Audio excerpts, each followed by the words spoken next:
Set sometime in the not-so-distant future, Mickey 17, 2025, opens with the death of the titular Mickey, Robert Pattinson, or rather the 17th incarnation of Mickey, in an ice cave on a frozen planet where he has been sent on yet another mission from which he was never really expected to return. His so-called buddy Timo, Steven Yeun, a hustler whose schemes landed Mickey here in the first place, shrugs a kind of farewell before the native creatures of the planet scurry into the cave and descend upon our hapless hero. Victim. Luckless schlub in an unforgiving world. Take your pick. As we soon see through the flashbacks and hear in the almost apologetic narrative commentary, Mickey is just a guy trying to get by in a culture designed to keep the poor and disenfranchised in their place. South Korean filmmaker Bong Joon-ho has been taking on class, power, politics, environmental destruction, and the effects of modern capitalism on the world and its inhabitants for 2 decades now. He's not one to prod his subjects with subtlety, as his environmental monster movie The Host, science fiction allegory Snowpiercer, capitalist broadside Okja, and even his provocative Oscar-winning satire Parasite attest. That's not a criticism, mind you. Bong is out to entertain audiences while slipping his commentary under the action and comedy, and in Mickey 17, adapted from the novel, Mickey 7 Inches by Edward Ashton, he plays the sci-fi comedy with over-the-top caricatures and goofy humor. Once the most visible young adult heartthrob in America, Pattinson plays Mickey as the eternal victim with an uncertain grin, a perpetually dazed expression, and a nasally whine that accepts every indignity and insult as an inevitability. Desperate to escape a lone shark Earth who has put a price on his head, he signs on to a mission to populate a new planet by taking the only position he qualifies for, expendable.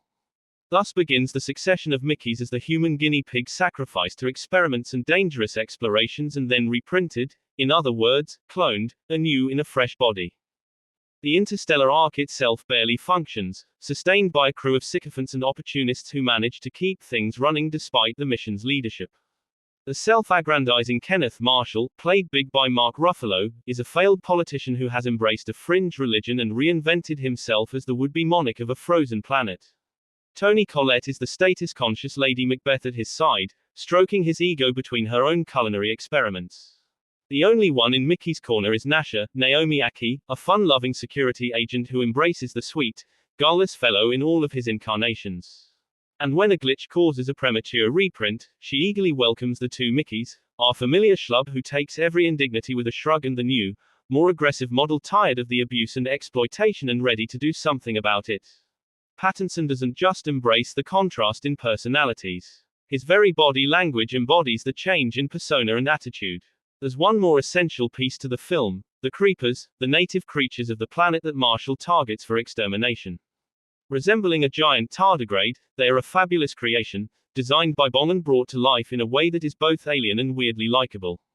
The satire is all over the place. The succession of Mickeys is quite the metaphor for human beings as disposable pieces of machinery easily discarded and replaced. Mickey himself, at least the one narrating his tale from the 17th go-round, is the ultimate innocent who endures every abuse without ever challenging the status quo. Marshall, meanwhile, is a deluded, rich idiot who embraces privilege and class and power to lord over everyone, making random rules and expecting everyone to praise his leadership.